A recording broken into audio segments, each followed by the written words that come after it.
coming up in part 3.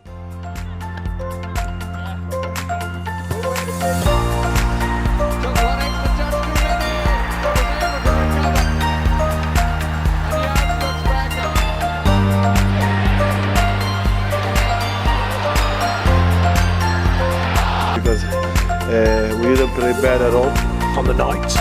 Not by a long shot we went in.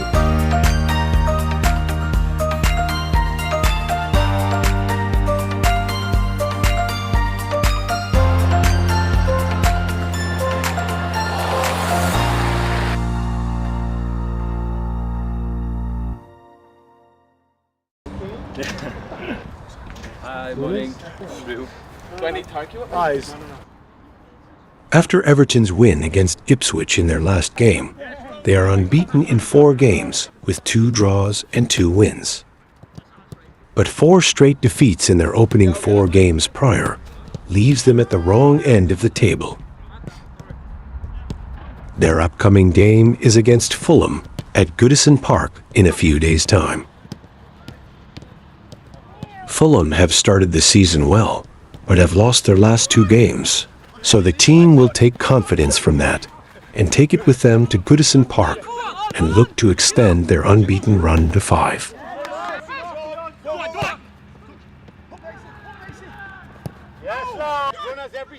Jard Branthwaite and Jesper Lindstrom return from injury and are fit for the upcoming game. But new signings, Tim Irabunam and Armando Broa, are out injured, as well as James Garner and Youssef Chermiti.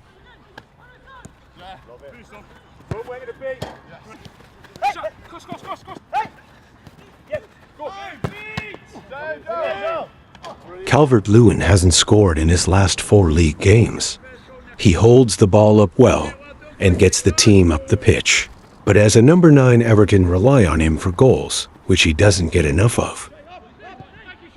His future is also very uncertain at the club, as he is in his last year of his contract, and it is unclear at this moment if a new deal has been offered, or whether he even wants to extend his stay at the club.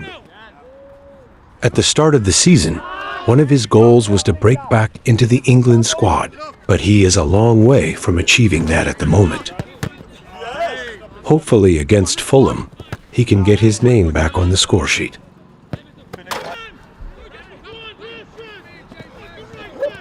There you go! Get extra! Yeah, boy! Clear force!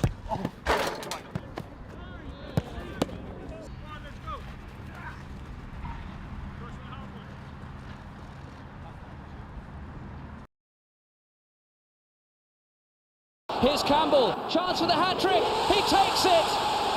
5 for Everton, and that man has almost single-handedly saved Everton's season. Campbell! That's the inspiration we've been looking for. Campbell now. Yes, that's 2. Oh, beautiful ball for Campbell. Can he finish it off? Brilliant goal! What a superb second goal from Campbell. Campbell is away here, there's no flag. And he's made no mistake.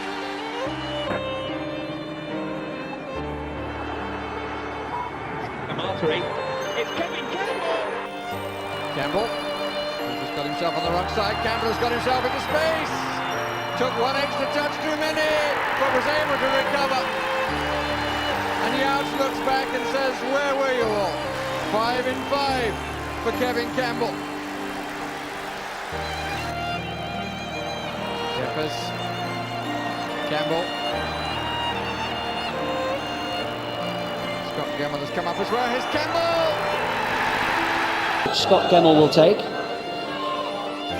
Unsworth with a shot, great save by Hislop, and Campbell's there for Everton. Gemmell just laying the ball off, it's through to Campbell now, good chance! His second, Everton's 4th. Remember the name, he says. Passing the ball around in midfield, they're in cruise control. Here's Campbell, chance for the hat-trick, he takes it! 5 for Everton, and that man has almost single-handedly saved Everton's season. Ball fancies kindly there for Barnby. Jeffers turns it forward, Campbell's onside! Everton have scored! What a start! Here's Don Hutchison. Kevin Campbell now. And Kevin Campbell scored in the first minute of the match. And Campbell again. And now Francis Jeffers in some space. And Campbell again, and it's in! Shay Gibbons lost it, and Campbell has done it again.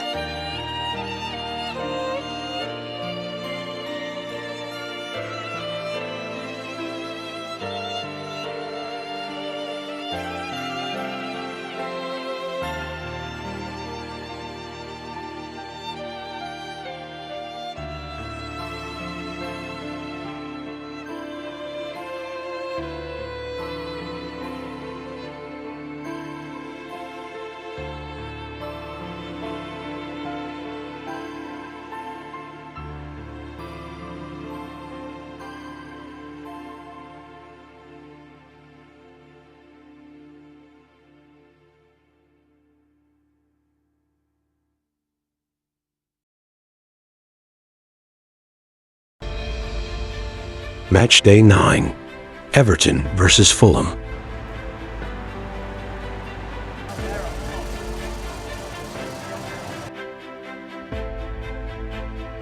Club captain Seamus Coleman is welcomed to the ground.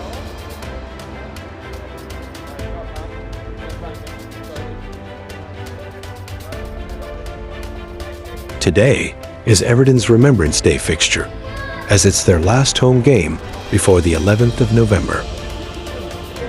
Lead singer of the cult and Everton fan Ian Astbury is in attendance. Pickford and the players get warmed up.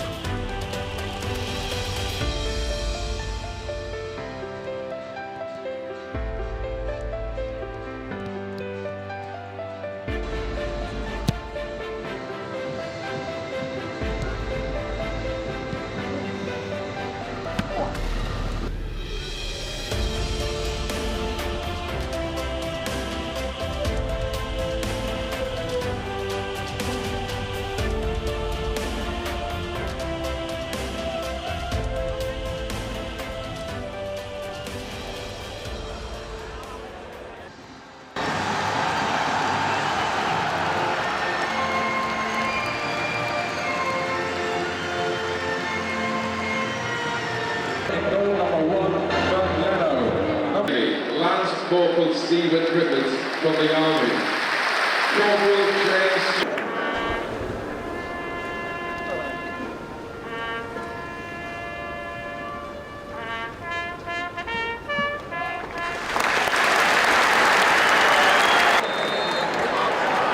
The game gets underway.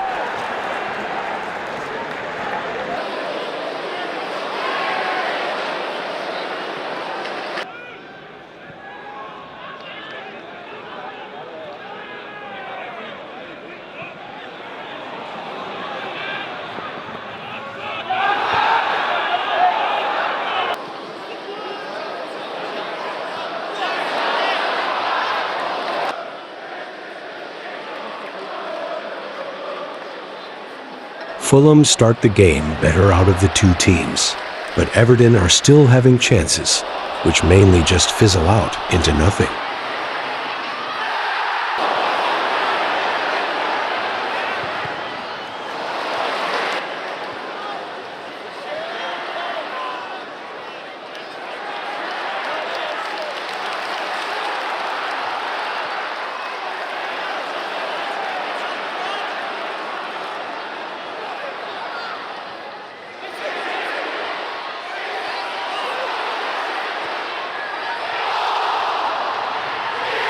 Calvert-Lewin scores, but the flag goes up for offside. Just offside by the finest of margins.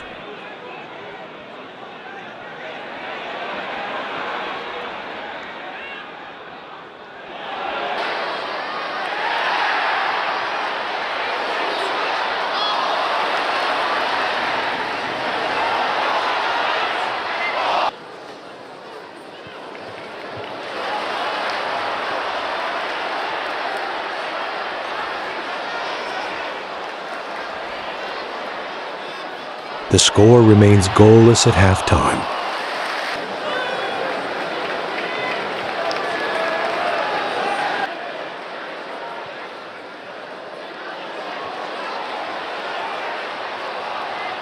Everton's chances keep breaking down in the final third. And it's not long until they are left to pay the price.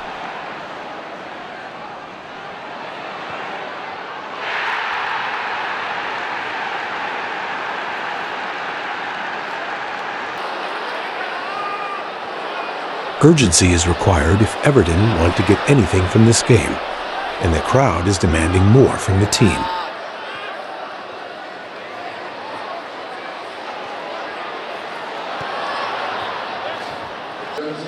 Calvert-Lewin makes way for Beto.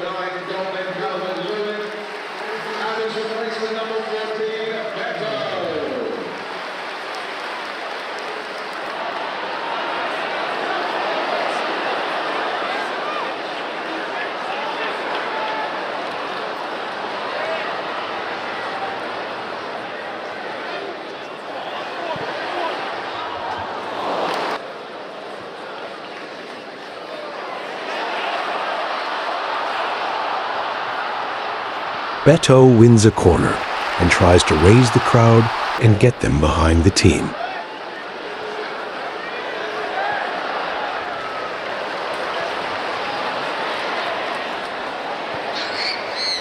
The substitute sees his header saved by the keeper. But time is running out for Everton.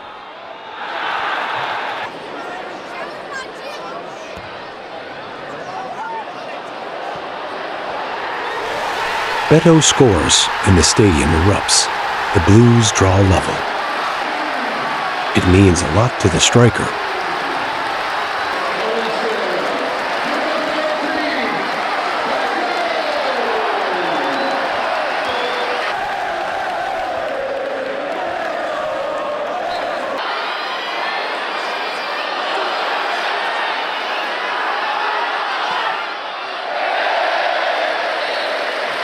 The game ends in a draw, which is not what they would have hoped for, but it extends their unbeaten run to 5.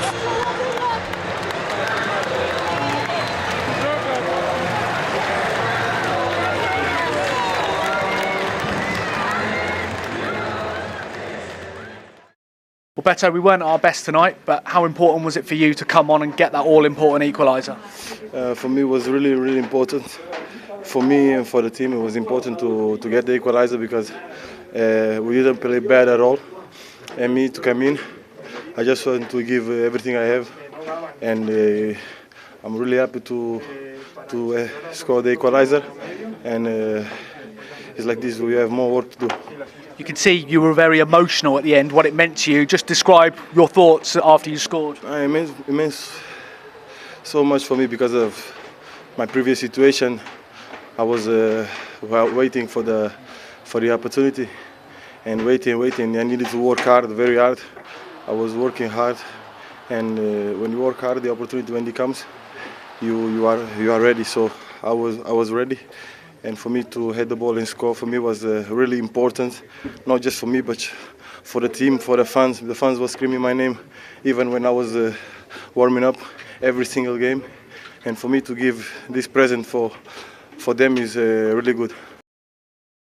Before we get to the scenes in the final, I just want to know what you made of the performance before then. I thought we weren't at it. I thought they were. I think they're a good outfit anyway. They were better than us on the night. Not by a long shot. We weren't in massive trouble. We weren't getting rings round us or anything like that. But just the feel of the game. We never committed to either way of playing. If we were playing long, we never really got after it and chased the game and forced the game. And if we were playing short, we never really played with any kind of endeavour to go forwards with a purpose. So I thought we were short of where we have been. On the other hand, I mean, the balance of football is it lasts for 96 minutes on this occasion, and the mentality that I've asked the players to continue growing is that relentlessness, and I thought that was on show. Changing players, changing the feel of the game, quite obviously just going, right, we're playing forward onto their back line as many times as we can for the last 10 minutes by putting Keno up there, and it works. And sometimes that's what you've got to do to make sure you look after yourselves in the Premier League. And It's something that I've needed to do many times before, and I was pleased that it worked. And then Beto got that moment. He looked so emotional at the end. You must be really pleased for him. Yeah, I didn't see the end point, but yeah, I mean, look, Brian Clough used to have a saying, sometimes you've got to get hurt to score a goal, and I thought he was willing to. He's in the mix, he throws his header in, it's a good header, great play from Youngie to, really controlled, knock back across. And it just goes to show you, look, nothing you don't know by. Of course, there's teams in this division, your Arsenals, your Man Cities, and all that.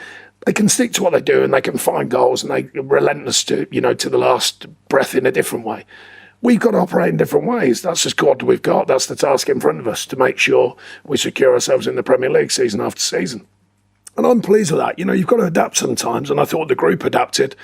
There was no lack of effort again, just a lack of detail in the performance. But when the detail mattered at the end, we go and score a goal, and that's an important factor over a season. As work is done at the new home, work is done at the current one.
Good, Beto.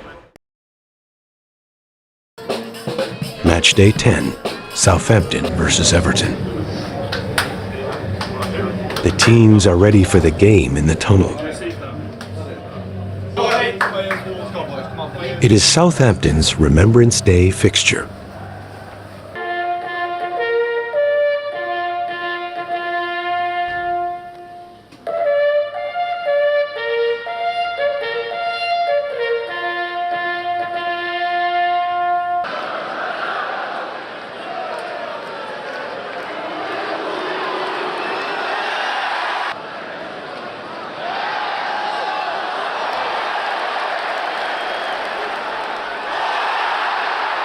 A crunching tackle earns James Tarkowski an early yellow card.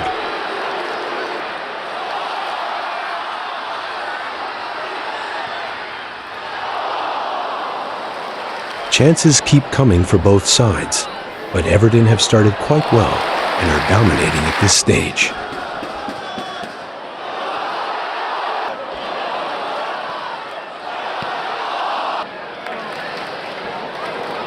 A great cross from Lindstrom, but somehow Michael Keane's effort stays out. Chances keep coming for Everton. Beto sees his header hit the bar from close range. The players need to get back as Southampton look to counter.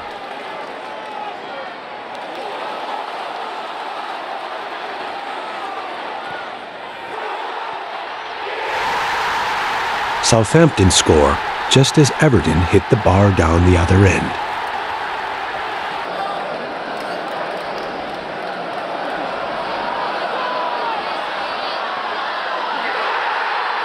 Beto gets the equalizer, and the flag stays down.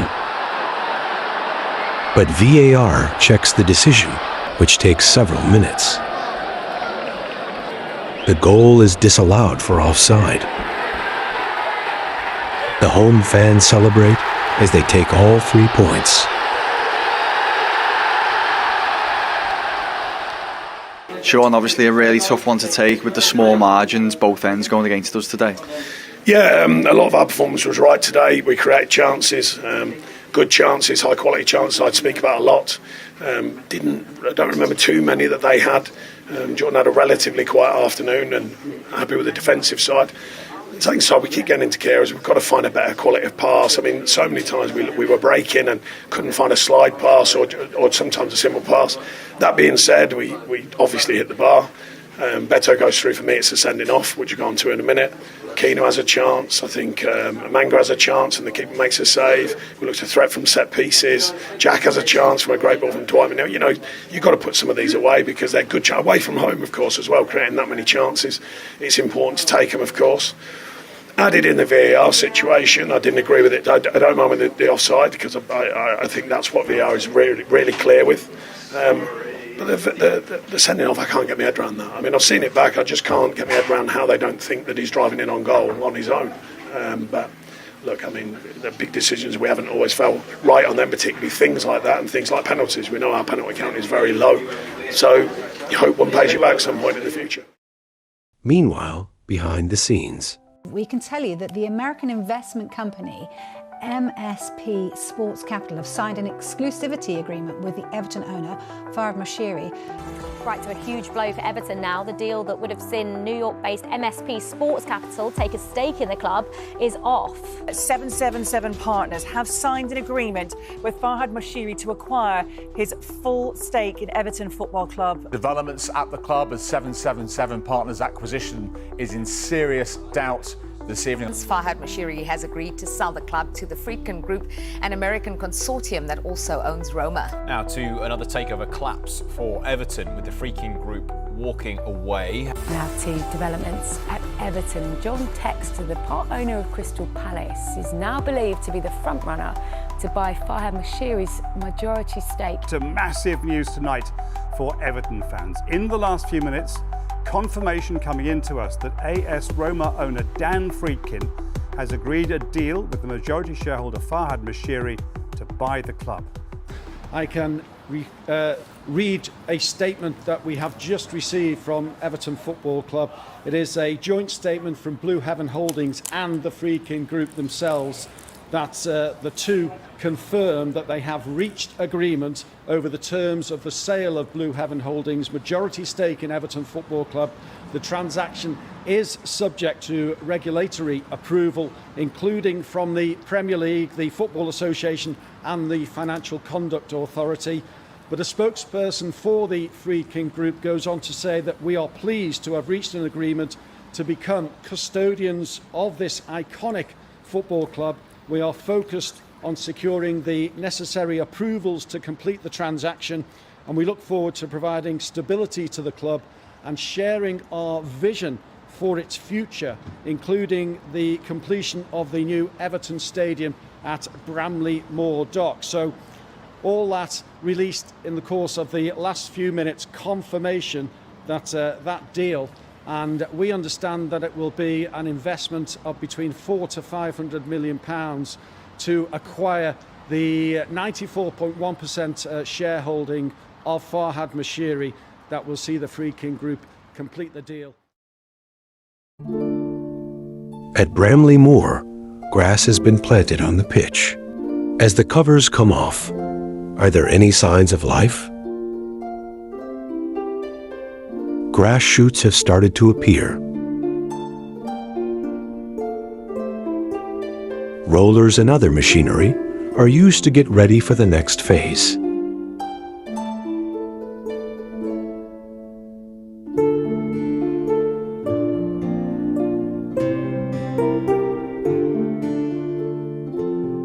Specialist machinery arrives to stitch millions of synthetic fibers into the ground.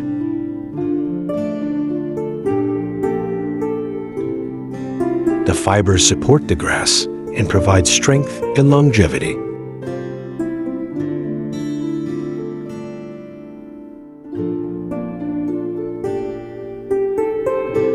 The fibers should interlock with the growing grass, which will result in a world-class hybrid playing surface.